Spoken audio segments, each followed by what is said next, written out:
por este tiempo, Señor, por tu palabra, porque es buena, porque nos alimenta, Señor, y porque nos ayuda a crecer día a día, Señor.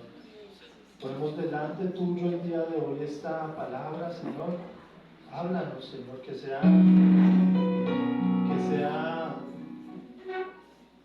un aliciente, Señor, para nuestras vidas, Señor, que sea un reto, Señor, que sea algo que nos ayude a crecer. Que nos ayude, Señor, a crecer en ti. Que no nos entre por un oído y nos salga por el otro, sino que toque verdaderamente nuestros corazones, Señor. Que sea una palabra que nos alimente, que sea una palabra dirigida por ti, Señor. Que nos despierte, que nos desafíe, Señor. Para que el próximo año, Señor, que viene pronto, Señor, contados días, Señor, seas tú, Señor, dirigiendo nuestra vida, Señor. Que no hagamos las cosas por nuestra cuenta, porque sabemos que fallaríamos, sino que todo plan, todo proyecto que tengamos en mente sea dirigido por ti. Te damos muchas gracias en tu nombre, mi amado Jesús. Amén. Bueno, mis hermanos, ¿cómo están? ¿Bendecidos? Amén. ¿Pueden sentarse?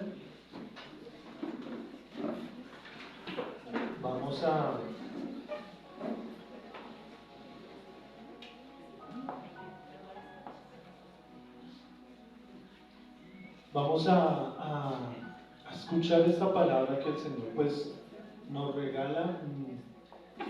Siempre que yo trato de meditar en la palabra y trato de buscar algo que el Señor me diga a mí, me hable a mí y hable a la iglesia, yo trato, y estaba reflexionando el día de ayer, estaba reflexionando que todas mis predicaciones tienden como que a lo mismo. Y dije, Señor, ¿será que estoy trabado aquí? ¿Será que estoy siendo terco? Pero el Señor me decía, yo le insistí a mi pueblo, al pueblo de Israel, durante muchos años y no entendieron. Entonces, si hay que repetir lo mismo, pues hay que repetir hasta que podamos entender. Porque muchas veces, y también he estado reflexionando en eso, que se me están olvidando las cosas y me preocupo. Pero hay cosas que no se me olvidan, entonces estoy tranquilo. Pero ¿usted recuerda que comió hace 8 días? Yo no. Por eso me preocupo. Entonces, pero sí estoy tratando de memorizar la palabra del Señor para que sea, porque es lo más importante. Al fin y al cabo esto se va a acabar. Y yo lo que necesito recordar en mi vida es la palabra de Dios, la instrucción que Él me dé. Esto sí necesito recordarlo. Y también le pido a ustedes que por eso tomen nota, que traigan un esferito, un cuadernito, porque tenemos mala memoria, y así era el pueblo de Israel, tenía mala memoria. Y para el próximo año, todo lo que un cristiano quiere es hacer la voluntad de Dios, ¿verdad? ¿O estoy equivocado? Usted el otro año quiere hacer la voluntad de Dios, ¿verdad? Diga, quiero hacer la voluntad de Dios. Dígale a su compañero, ¿usted quiere hacer la voluntad de Dios? Y el otro dígale, sí, yo quiero hacer la voluntad de Dios. Pero ¿cuál es la voluntad de Dios? La obediencia, que estemos con Él, que le amemos a Él así como Él nos ama, que le amemos, como dice la palabra, que le amemos a Él como amamos nuestros caminos. Él quiere que lo amemos con todo nuestro ser, con toda nuestra mente, con toda nuestra alma, con todo nuestro corazón. También quiere establecer su reino aquí en la tierra, ¿o no? Dios quiere establecer su reino. Y esa es una de las misiones que nosotros tenemos. Trabajar en la obra del Señor. ¿Esa es la voluntad de Dios o estoy equivocado? Pues, está bien, estoy en lo correcto. El trabajo, ¿sabe cuál es el trabajo de la iglesia, mi hermano? Esto se lo oía un predicador, se llama Juan Carlos. El trabajo de la iglesia es desocupar el infierno y llenar los cielos. Amén. Eso es lo que tenemos que hacer. Es la obra del Señor. Y esa es la voluntad de Dios en nuestras vidas. ¿Usted quiere hacer la voluntad de Dios el próximo año? ¿Sí? Entonces trabaje en el reino de Dios. Busque al Señor. Pero para hacer la voluntad de Dios, primero debemos querer hacer la voluntad del Padre. Todos decimos, sí, yo quiero hacer la voluntad de Dios. Pero ¿cuántos llegamos puntuales a la iglesia? Por ejemplo, ¿cuántos estamos sirviendo en un ministerio en la iglesia? Por ejemplo, ¿sí? ¿Por qué es tan difícil hacer la voluntad del Padre? Porque nosotros tenemos nuestra voluntad y queremos hacer nuestra voluntad. Porque tenemos trabajos, porque tenemos situaciones, porque estamos ocupados. Por eso no hacemos la voluntad de Dios. Por eso no trabajamos o nos esforzamos en la obra del Señor. Y esto es difícil, ceder mi voluntad a la voluntad de Dios. Porque la voluntad de Dios sí sabe que es perfecta, es agradable, ¿cierto? Es plena. Pero mi voluntad a veces la pongo por encima de la voluntad de Dios. ¿Sí? ¿Por qué? Porque hemos estado mucho tiempo expuestos al pecado, al mundo, a los placeres, a la diversión, a las cosas diarias de nuestra vida. Entre más yo esté expuesto a esto, pues menos voy a hacer la voluntad de Dios. Y si yo quiero o estoy pensando hacer la voluntad de Dios para el próximo año, pues debo empezar a reflexionar sobre este punto. ¿Cuánto tiempo le dedico yo a mi vida en el Señor? ¿Y cuánto tiempo le dedico a mi vida cotidiana o en el mundo? ¿O a mi voluntad? ¿Listo? Es por esto que primero debemos tener un cambio, debemos ser transformados. Pero esa transformación no puede venir de mí, porque mi voluntad está por encima de la voluntad de Dios. ¿Me hago entender o estoy un poquito enredándolos en conceptos? ¿Sí me estoy haciendo entender? Ahora, si mi voluntad está permeada por mis deseos, pues yo voy a terminar haciendo lo que yo quiero y no la voluntad de Dios. Pero la única forma que yo puedo cambiar esto es estar más expuesto a la realidad de Dios o al Espíritu de Dios. ¿Sí? ¿Cómo puedo hacer eso? Primero, creyendo en Jesús. Jesús vino para cambiarnos, para transformarnos. ¿Cómo lo hizo? Pues a través de la cruz. A través de la cruz Él murió para que nosotros creyéramos en Él y resucitó. Y cuando resucitó, envió ¿a quién? Al Espíritu Santo para que trabajara con nosotros, para que trabajara en nuestro caminar, en nuestro andar y nos transformara. ¿Sí? Por medio del sacrificio de Jesús vino el Espíritu Santo a ayudarnos a nosotros. ¿Amén? Ese es un hecho, ¿verdad? ¿Usted lo cree? Ese es el hecho, ¿sí? Que solo a través de Jesús yo puedo cambiar.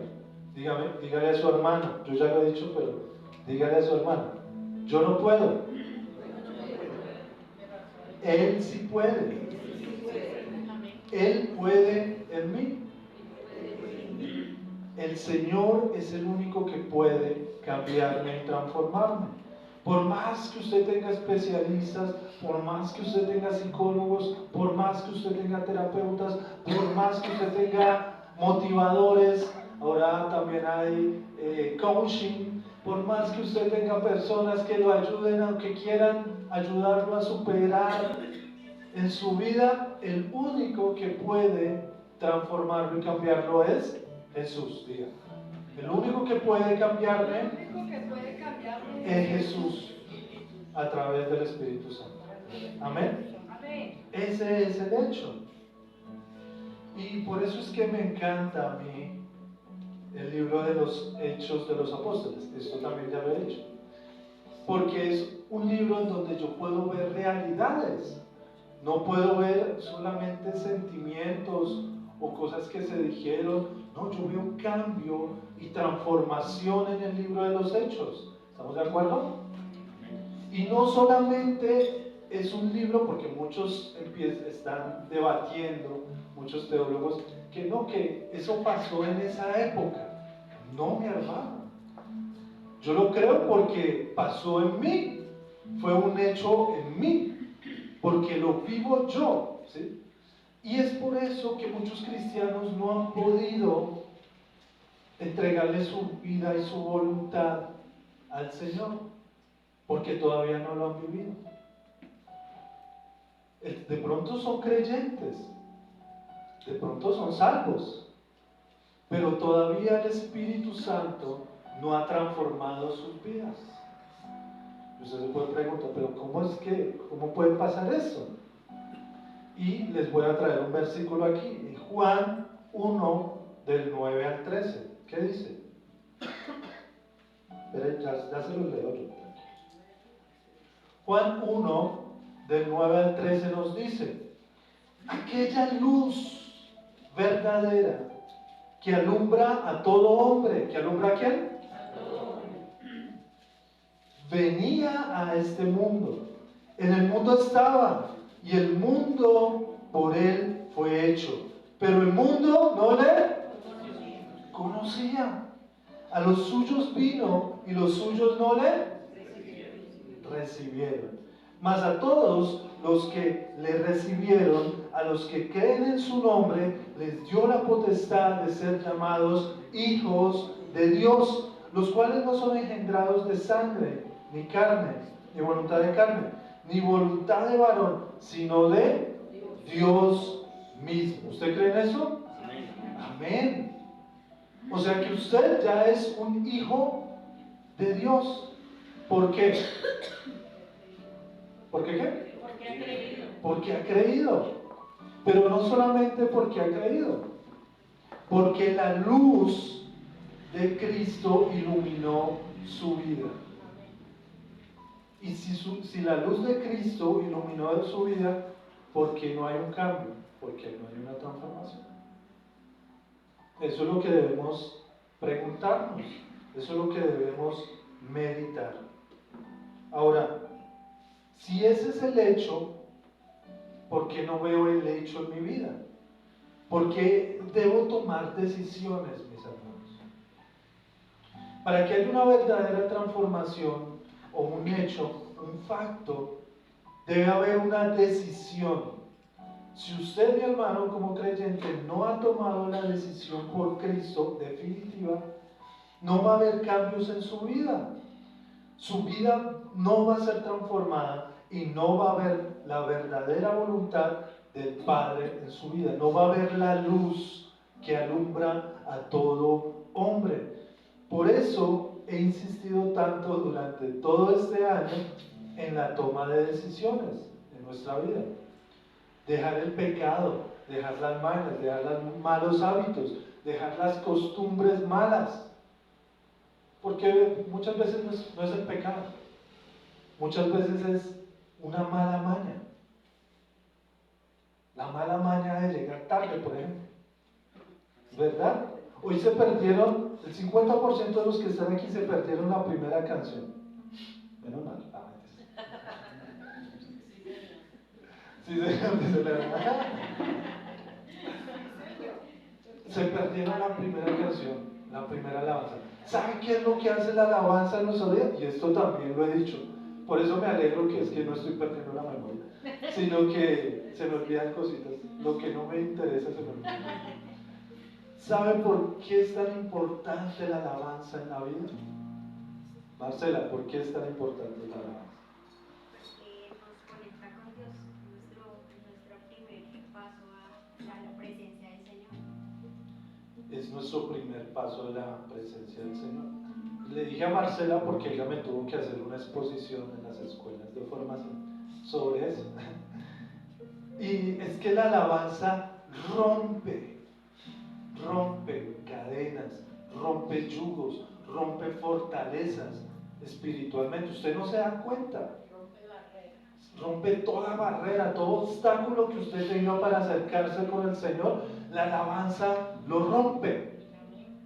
Por eso es tan importante la alabanza, porque usted no se da cuenta, usted llega acá y empieza a aplaudir, pero la administración de la alabanza al Señor le llega a usted espiritualmente y quebranta toda cosa que el enemigo haya puesto durante toda la semana en su vida. Es por eso que es tan importante y por eso yo insisto tanto en que lleguemos temprano. Porque a veces, yo sé, porque lo he visto, hay cristianos que dicen, pastor, estuvo muy bonita su predicación, pero ¿qué hago? Sigo con los problemas. Hermana, hay una atadura, puede ser, que cuando uno da la palabra, hay una barrera que dice, bueno, hay una barrera que no deja penetrar la palabra y que llegue en su corazón y que tenga ese efecto que todos deseamos.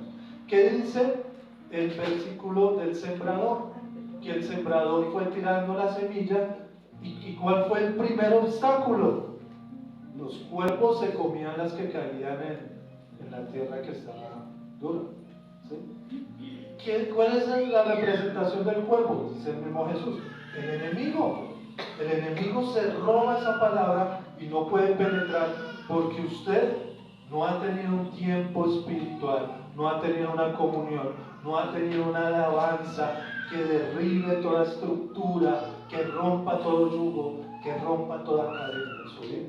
Mire, cuando yo llegué a ser cristiano, lo primero que recibí fue la alabanza en la iglesia. Y a mí no me gustaba. Y yo, sí, el primer día, y hacía unas caras y como que no sabía. Pero el segundo día ya empecé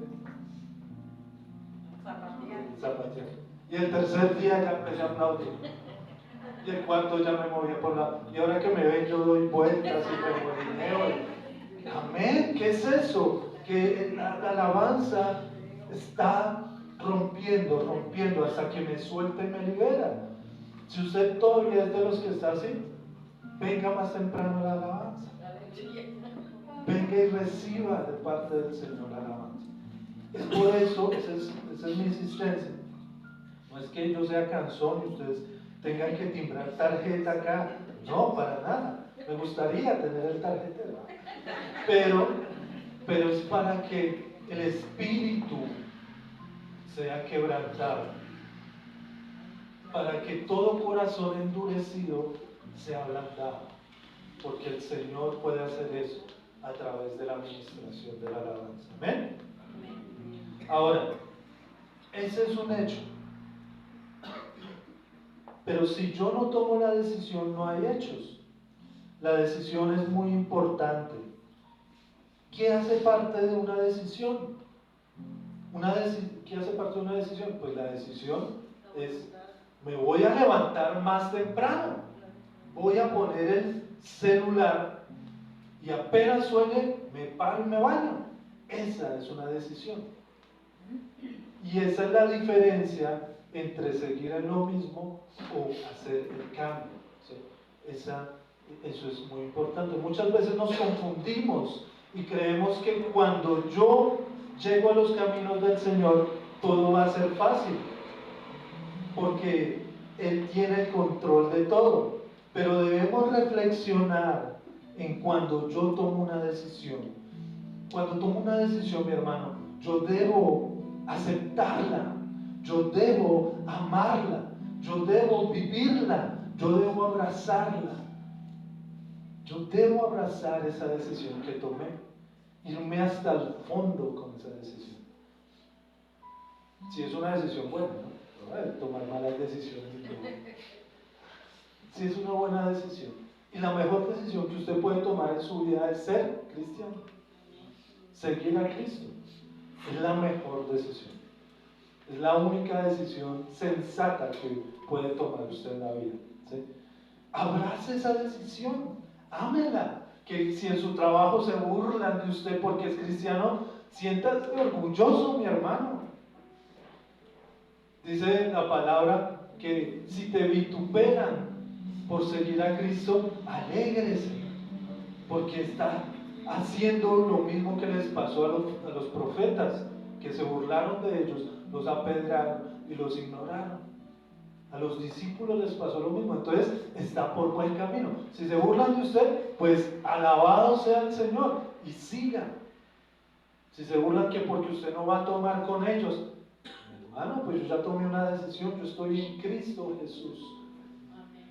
Y es mi ejemplo, y no quiero dañar mi ejemplo. ¿Sí? Son decisiones, debemos amar esas decisiones. Como ustedes recuerdan en Marcos 10, 17 al 30, la historia del joven rico.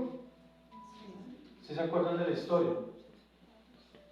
Que había un hombre muy rico que vio que Jesús estaba en el camino y se fue y se hincó y dijo, bueno, aquí lo tengo, Jesús, al salir él para seguir su camino, vino uno corriendo, hincando la rodilla delante de él, le preguntó, maestro bueno, ¿qué haré para heredar la vida eterna? Jesús le dijo, ¿por qué me llamas bueno? Ninguno hay bueno sino solo uno, Dios. Los mandamientos sabes, no adulteres, no mates, no hurtes, no digas falso testimonio, no defraudes, honra a tu padre y a tu madre. Él entonces respondió, le dijo, maestro, todo esto lo he guardado desde mi juventud. Entonces Jesús, mirándole, ¿qué hizo? Le amó. Le amó porque sabía que lo iba a defraudar. Y le dijo, una cosa te falta, anda, vende todo lo que tienes y dalo a los pobres y tendrás tesoros en el cielo y ven, sígueme, toma tu cruz. Pero él, afligido por esta palabra, se fue triste porque tenía muchas posesiones. Inmediatamente quebrantó el primer mandamiento. Amarás a Dios sobre todo, con toda tu mente, con toda tu alma, con todo tu corazón. O sea que él creía que estaba cumpliendo la ley, pero no la estaba cumpliendo, porque ya con la primera cosa que le dijo Jesús, ya estaba quebrantando la ley. Para este hombre era más importante lo que él pensaba que tenía, que lo que Dios le estaba ofreciendo. Allí se puso a prueba si verdaderamente cumplía los mandamientos. Y hoy yo le pregunto a usted, mi hermano y mi hermana, ¿es más importante para usted lo que tiene que lo que Dios tiene por darle? Si es más importante lo que Dios tiene para darme, pues yo voy a hacer la voluntad de Dios el próximo año. O bueno, a partir de esta palabra.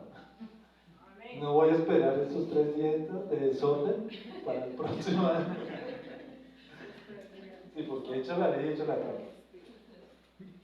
Entonces, ¿cuántos de nosotros tomaríamos una decisión por Cristo? De venderlo todo y seguirle. O nos sentimos satisfechos con lo que tenemos, con lo que creemos que no estamos arriesgando mucho. Debemos vivir la elección que hemos hecho, amar la elección que hemos hecho, tomar en serio la decisión. Y eso, cuando yo tomo en serio la decisión que hice por Cristo, me lleva a el llamado, el servicio, el invitar a otros a seguir a Cristo. Ese es el llamado. El darlo todo por Cristo. Ese es el verdadero llamado. Y este próximo año va a ser un año en que ustedes van a ver muchas personas que de pronto no conocen. Porque nuestra intención, en nuestra mente y en nuestro corazón, con el equipo de trabajo de la Iglesia Florania, es que haya muchas personas aquí, alabando y glorificando a Dios. Pero no solamente personas más, sino necesitamos también personas que sirvan, que nos ayuden a establecer la obra de Dios aquí en la tierra. Y esa es la verdadera voluntad de Dios. Y quiero, esta era la introducción. Y quiero que veamos el caso de dos hombres en la Biblia cuyos destinos se cruzaron por la intervención de Dios. Y de esta manera pues podamos ver más claramente lo que el Señor quiere para nosotros. Vamos a ir a Hechos 9.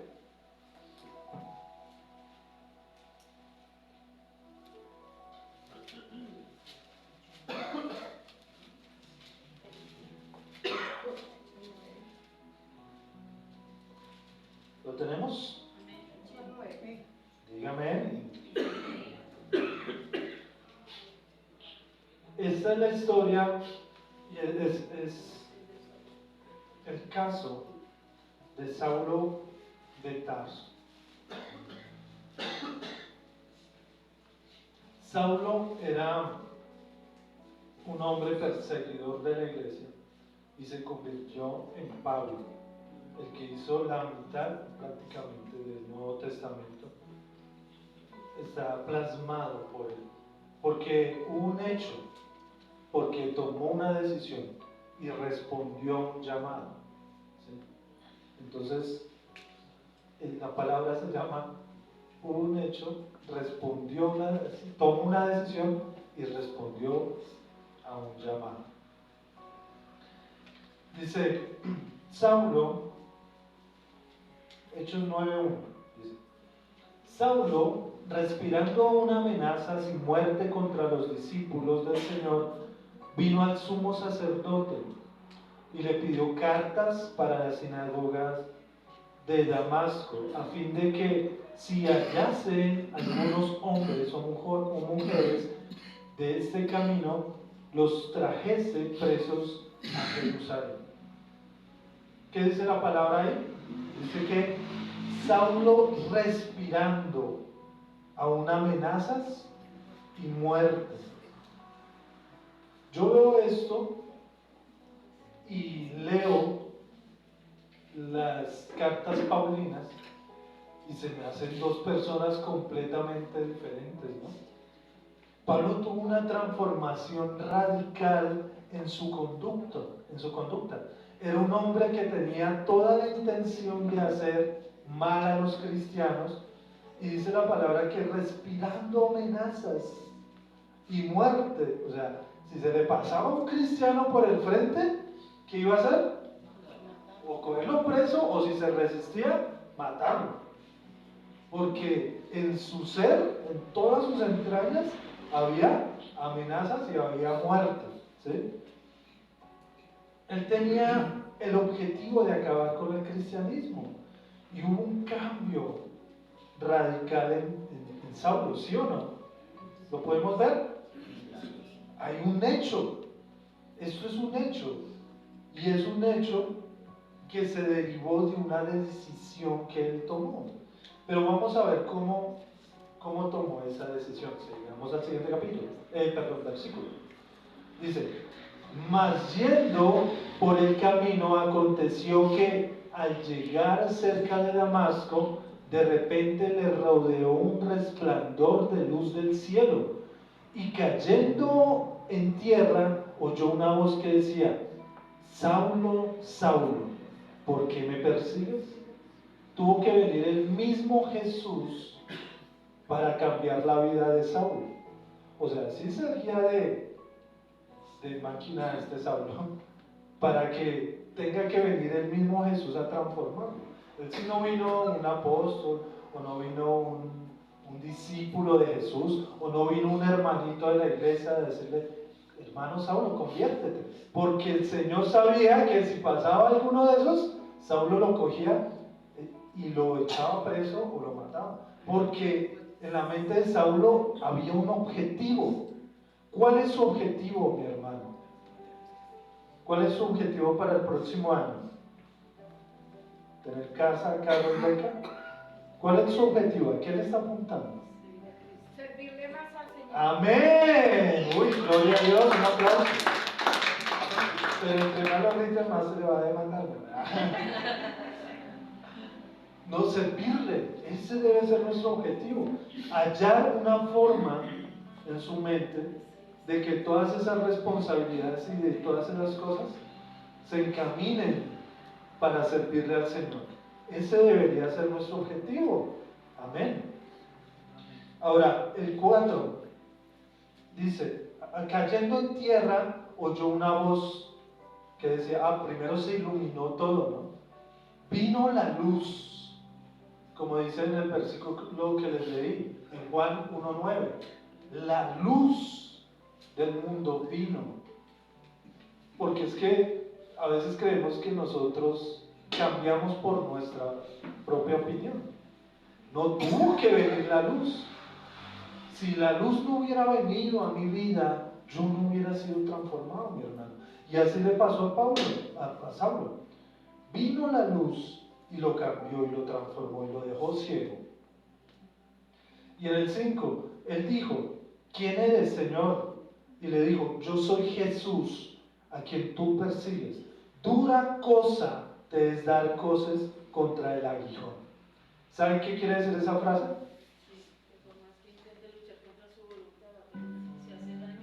Se hace más daño. ¿Por qué? ¿Qué es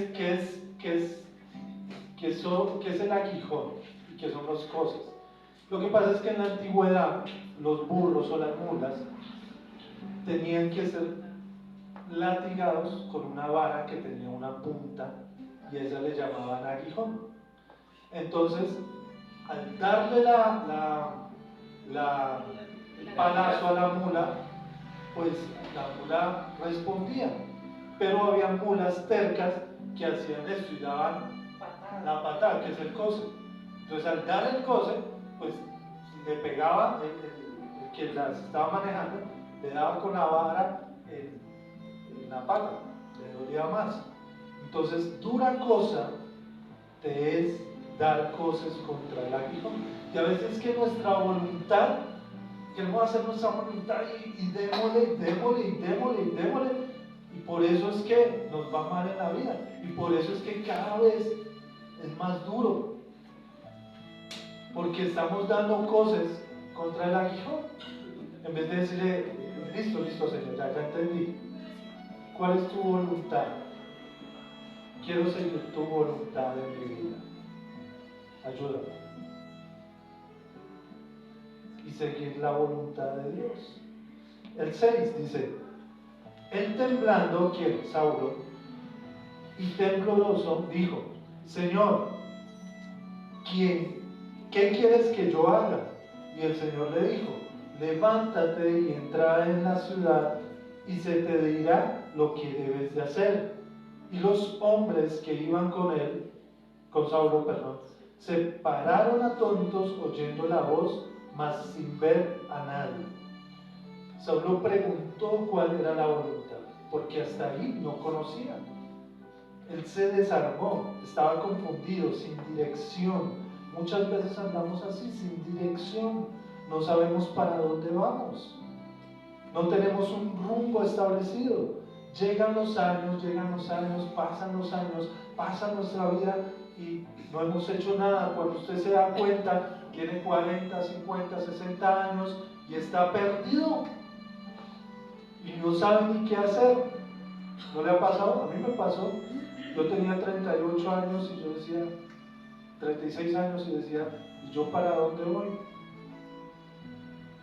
Hasta que el Señor le diga a usted, vaya a la ciudad de Damasco y quédese ahí un ratito. ¿Qué hizo Saulo en el 8? Entonces Saulo se levantó de la tierra y abriendo los ojos no veía a nadie. Así que llevándole por la mano le metieron a Damasco, donde estuvo 3 días sin ver y no comió ni bebió. Saulo estaba confundido, con miedo, sin dirección. Jesús se le había revelado, Dios se le había revelado, no sabía qué hacer. Dios le dijo, vaya, siéntese. ¿Qué hizo? Ayunó. ¿Cuántas veces estamos sin dirección y no sabemos qué hacer? Ayune, mi hermano. ¿No ha podido con esa lucha que tiene? Ayune. 3 días ayunó Saulo. ¿Cuántos días ha ayunado usted por sus hijos, por su familia, por su casa, por su hogar, por su economía? ¿Cuántas veces ha ayunado por su economía? ¿Cuántas veces le ha pedido al Señor dirección? Ahí está la respuesta, ¿no? Ahora vamos al caso de Ananías. Entra otro hombre y según San Agustín afirma que Ananías era sacerdote y en la tradición se lo señala como un obispo de Damasco. Se lo identifica también como uno de los 70 discípulos mencionados por Lucas. ¿Se acuerdan en Lucas que dice que hay 70 discípulos que fueron enviados? ¿Sí se acuerdan? ¿No se acuerdan? Tiene que leer Lucas. En Lucas hay 2 veces que Jesús envía a los hombres. En la primera envía a los 12 discípulos a evangelizar. No pasa nada. Bueno, sí pasa. Hay transformaciones, hay milagros. Y en la segunda envía 70 hombres. Dentro de esos 70 dicen que posiblemente estuvo Ananías. 70 hombres que no eran cristianos, que no eran judíos, perdón. Eran seguidores de Cristo, pero que no eran judíos. Algunos, ¿no? Entonces, había entonces en Damasco un discípulo llamado Ananías. Estoy leyendo el 10. A quien el Señor dijo en visión, Ananías. Y él respondió, heme aquí.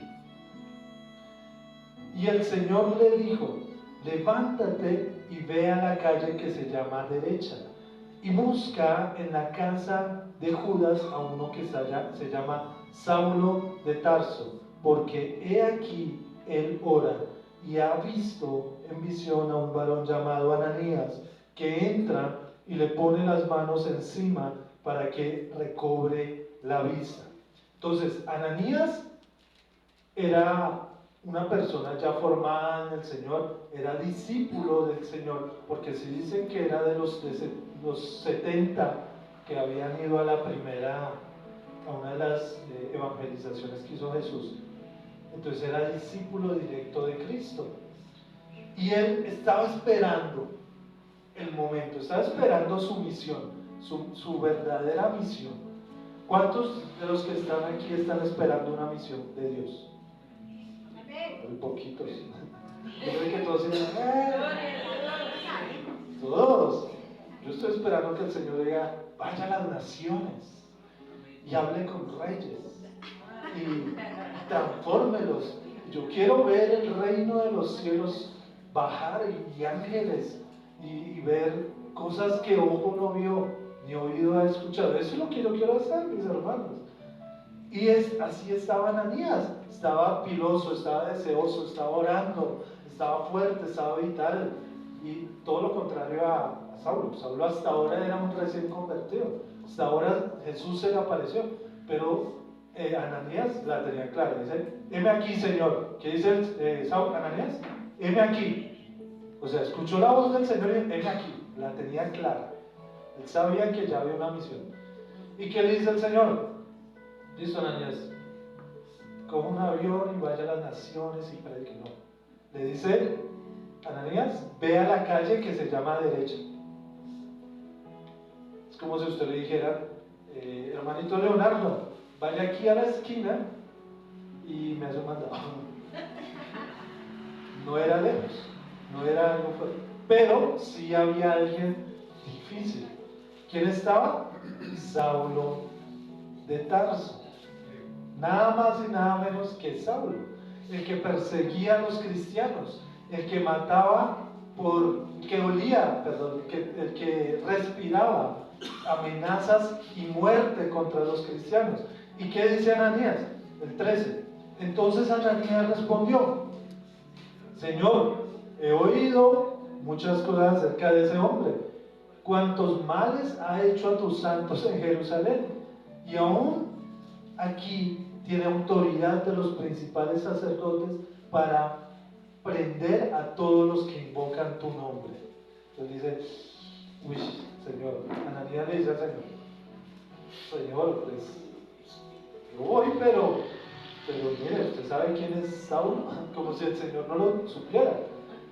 Entonces, a veces nos siembra esa duda, aunque estemos dispuestos a hacer la obra del Señor, siempre hay algo que dice: uy, pero qué tal es difícil, uy, pero qué tal si se ríen de mí, uy, pero qué tal si lo hago mal, uy, pero qué tal si... Siempre está esa duda.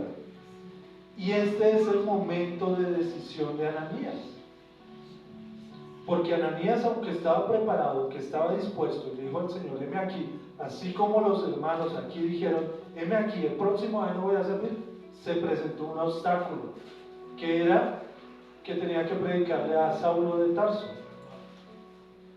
Entonces, a veces debemos tomar decisiones para responder el llamado.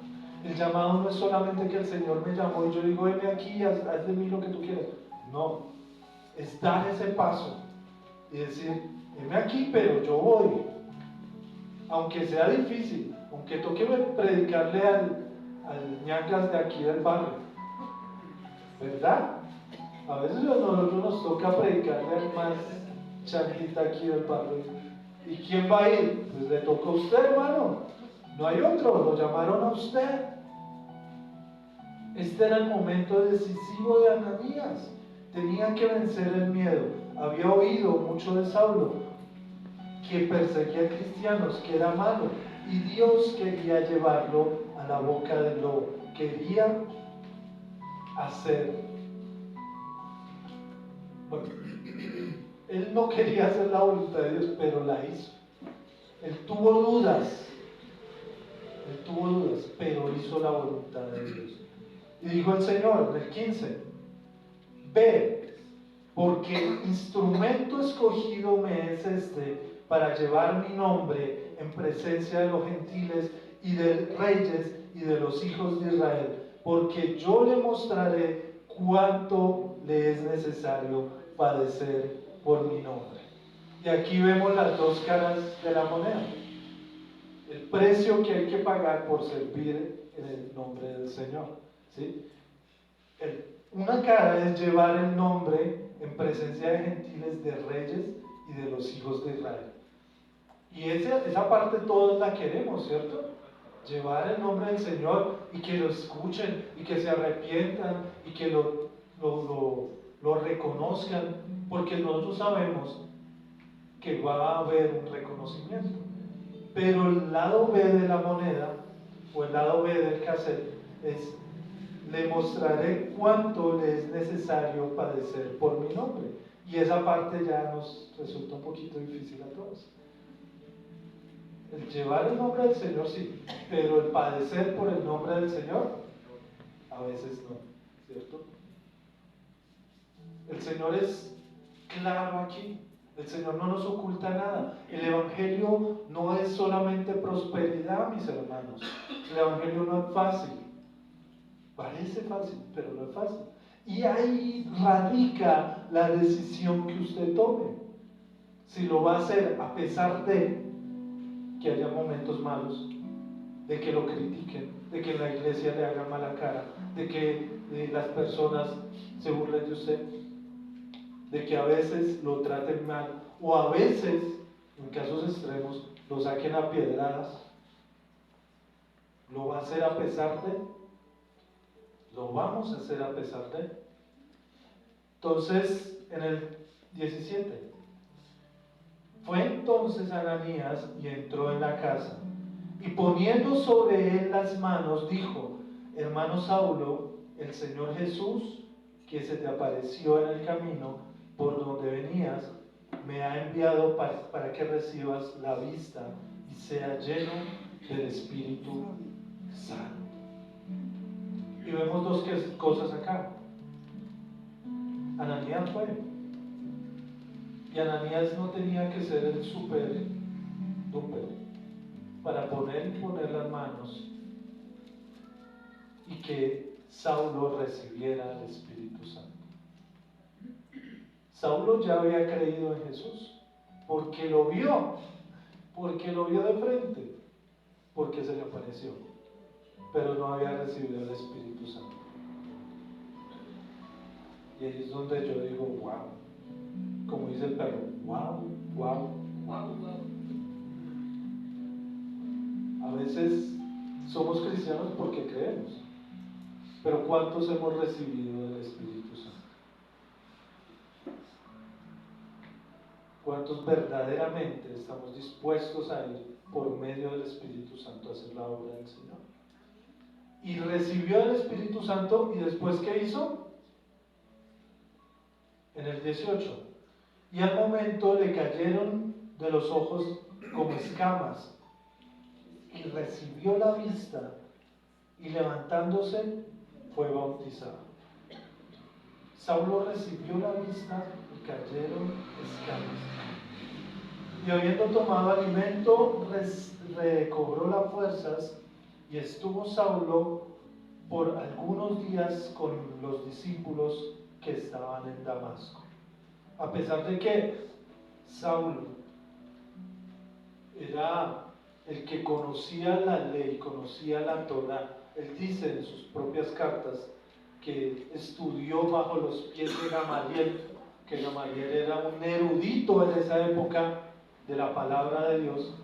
A pesar de eso, se sentó con los discípulos a recibir de ellos, a escuchar qué eran, cuáles eran las nuevas y las buenas noticias del Señor, a aprender. A veces, mi hermano, por más años que usted lleve en el Evangelio, tenemos que sentarnos y aprender, porque no nos las sabemos todas. Decía un hermano esta mañana en el devocional, decía que no somos producto terminado. No somos producto terminado. A veces creemos que porque tenemos 80, 70, 60 años, 50 años, ya el Señor ya solamente tiene que llevar. No, nos falta aprender mucho, y para eso el Señor ha puesto personas a su alrededor, así como puso los discípulos alrededor de Saulo, para que aprendiera, para que entendiera. De esa misma forma, el Señor pone al lado de nosotros personas para que aprendamos, para que crezcamos en Él. Y hay una pregunta que me quedó de todo esto que yo leí,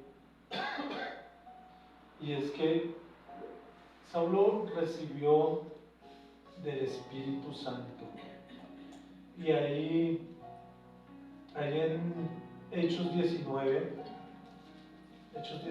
2, y es que a veces esas son las briegas que tenemos nosotros los cristianos,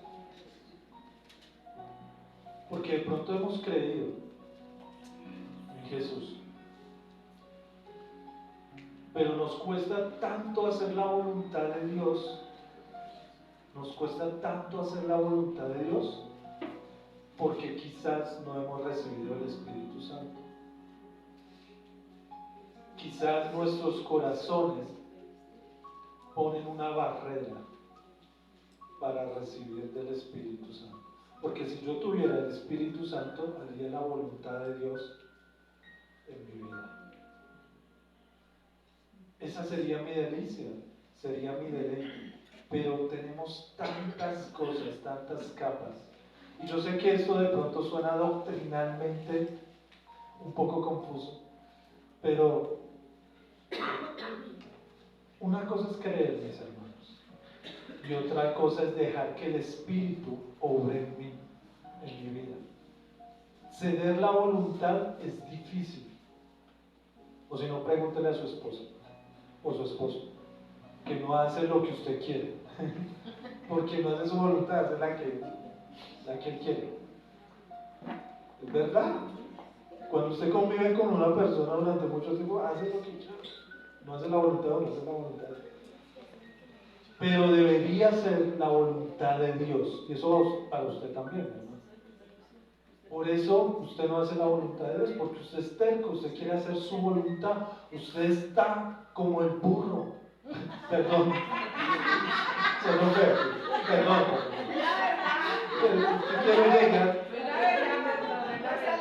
Quiero llegar al ejemplo que estábamos dando de los cosas, del aguilón. Está como el burro de Pablo, que sabe.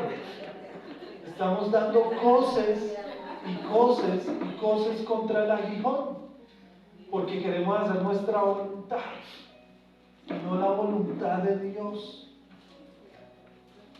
Deje que el Señor lo dirija. Y dice en Hechos 19:2, dice: ¿recibiste el Espíritu Santo cuando creíste?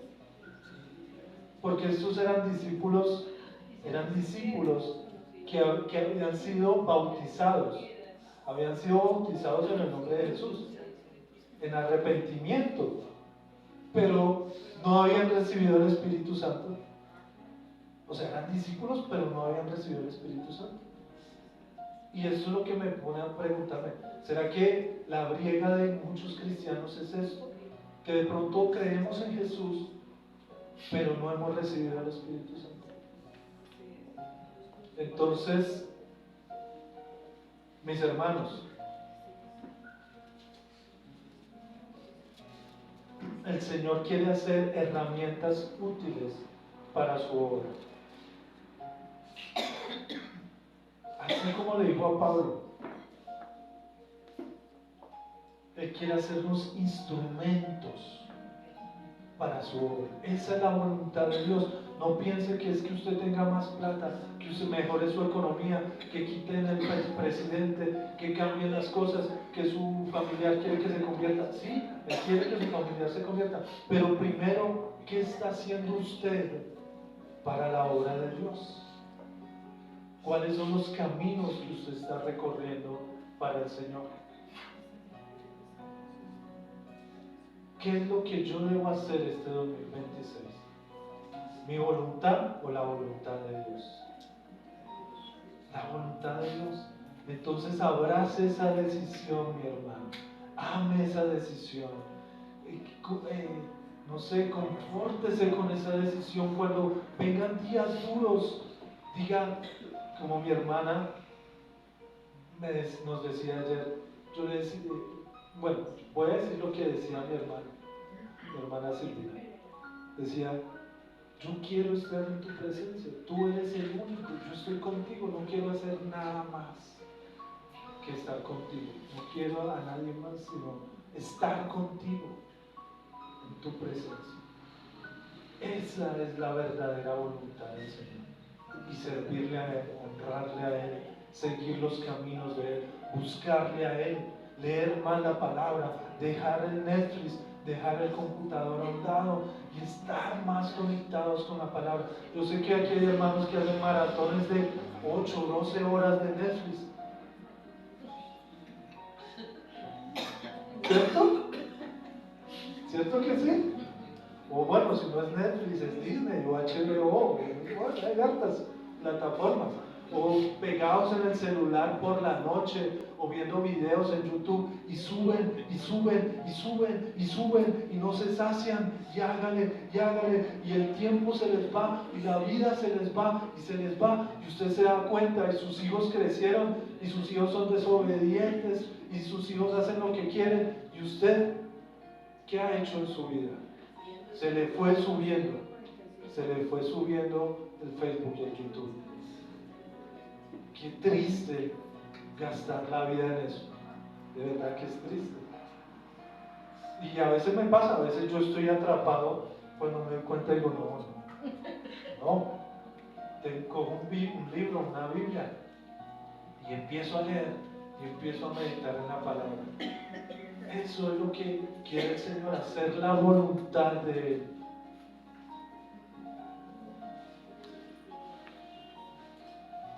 ¿Hasta cuándo, mis hermanos, haremos nuestra voluntad? Y le haremos como la mula, cosas al aguijón. Vamos a ponernos sobre nuestros pies.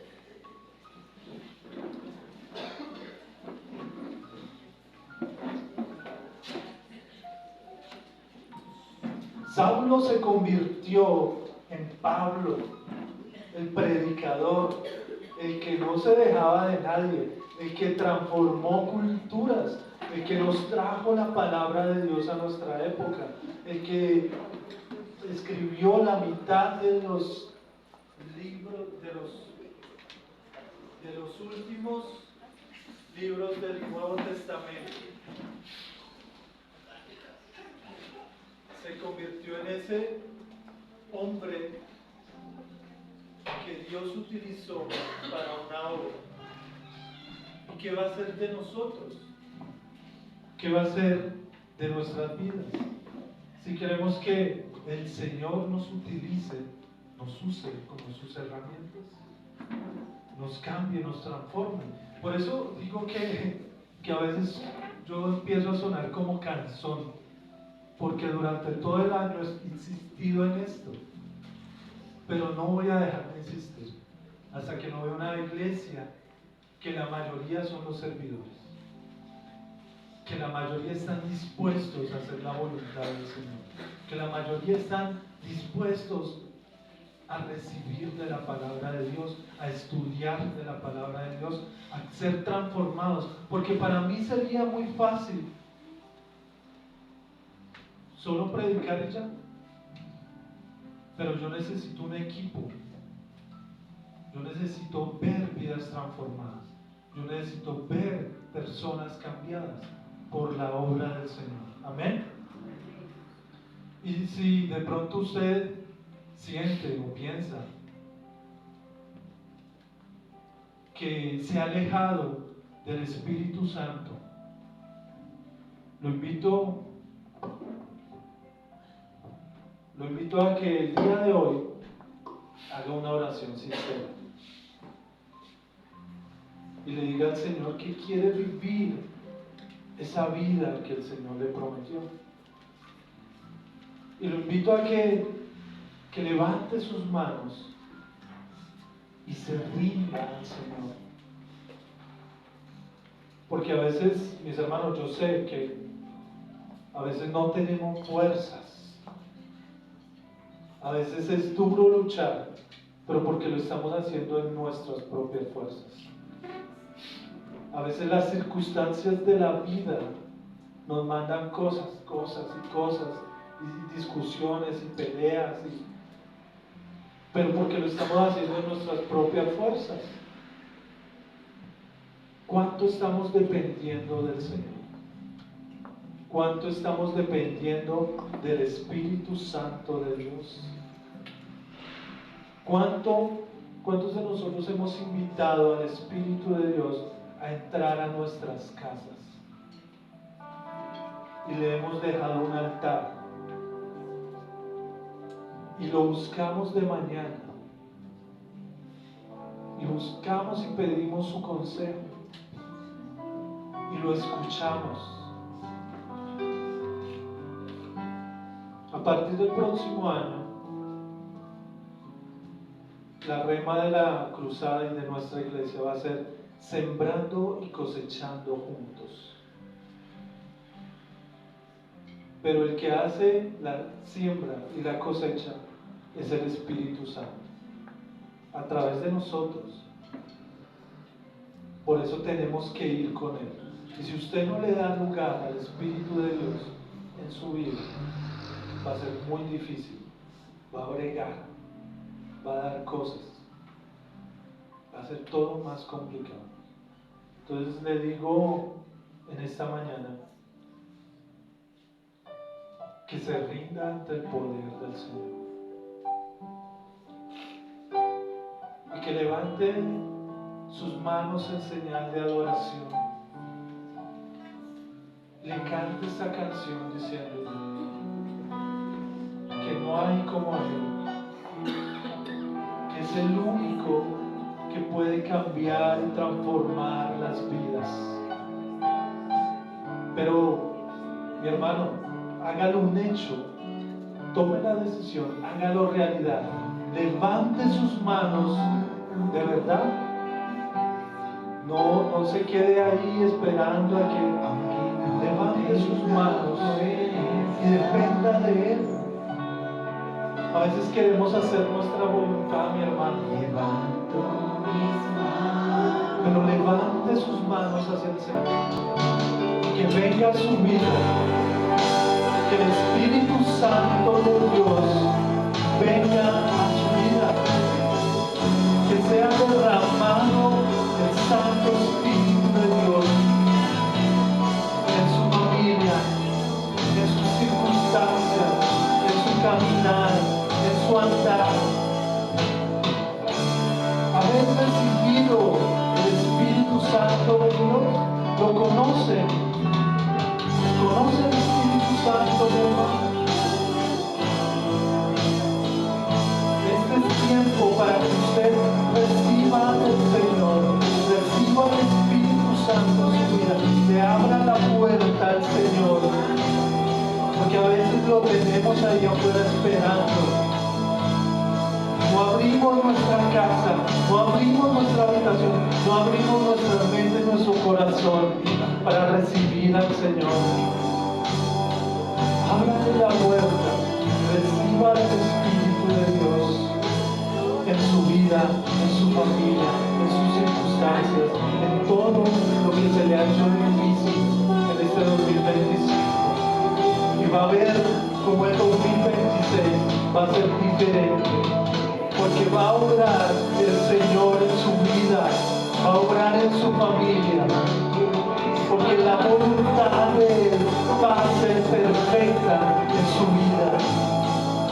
No va a ser la voluntad suya, mi hermano, no va a ser lo que usted piensa, lo que usted dice, sino lo que el Espíritu Santo de Dios ha decidido en su vida.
Denle un aplauso al Señor.